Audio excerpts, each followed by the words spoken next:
మలక్పేట ప్రభుత్వ ఏరియా ఆసుపత్రిలో పనిచేస్తున్న కార్మికులకు బకాయి వేతనాలు ఇవ్వాలని ఏఐటీయూసీ ఆధ్వర్యంలో నిరసన తెలిపారు. ఆసుపత్రిలో పేషెంట్ కేర్ సిబ్బంది, సెక్యూరిటీ గార్డులు, శానిటేషన్ కార్మికుల వేతనాలను చెల్లించాలని ఆసుపత్రి ముందు ఏఐటీయూసీ అనుబంధ సంఘం మెడికల్ ఎంప్లాయీస్ వర్కర్స్ యూనియన్ ఆధ్వర్యంలో ధర్నా నిర్వహించారు. 4 నెలలుగా జీతాలు లేక కుటుంబం పస్తులు ఉంటున్నామని, ఇంటి కిరాయిలు కూడా కట్టలేదని ఆవేదన వ్యక్తం చేశారు. అధికారులకు ఎన్నిసార్లు విజ్ఞప్తి చేసినా పట్టించుకోవడం లేదని ఆగ్రహం వ్యక్తం చేశారు. జీతాలు చెల్లించే వరకు విధులకు హాజరు కామని వారు తెలిపారు.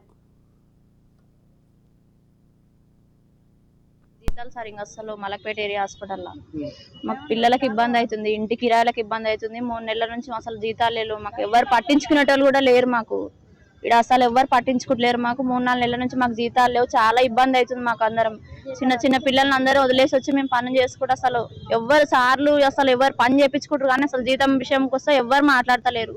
పొద్దున్న 7 గంటలకు వచ్చి మేము 3 గంటల వరకు ఉండిపోతాము. ఇక్కడ ఇంతగానం పని చేస్తున్నాము. మాకు ఎవ్వరు అసలు పట్టించుకునేటోళ్ళు లేరు. మేము అందుకే కూర్చున్నాము. మాకు జీతం వేస్తేనే కనీసం ఒక 2 నెలల జీతం అన్న వేస్తేనే మేము డ్యూటీకి ఎక్కుతామని అందరం నిరసన చేస్తున్నాం. ఇక్కడ మాకు జీతాలు లేక చాలా ఇబ్బంది అవుతుంది. జీతం 2 నెలల జీతం వేయాలని మేము కోరుకుంటున్నాం. 4వ నెల జీతం మాకు 3 నెలలు కంప్లీట్ రావాలి. మాకు ఈ నెల అంటే నెల కంప్లీట్ కాలేదు. మాకు ఇంట్లో చాలా కష్టం అవుతుంది సార్. ఒక నెల వెళ్ళనికనే ఫీజులు ఎట్లా కట్టుకోవాలి, రెంట్ ఎట్లా కట్టుకోవాలి, మేము ఎట్లా రావాలి, ఏమంటే బస్ ఇప్పుడు కొంచెం ఫ్రీ ఉన్నందుకు డ్యూటీకి రాగలుగుతున్నాం. ఆ ఇంత కూడా లేకుంటే మేము రాలేకపోతున్నాం.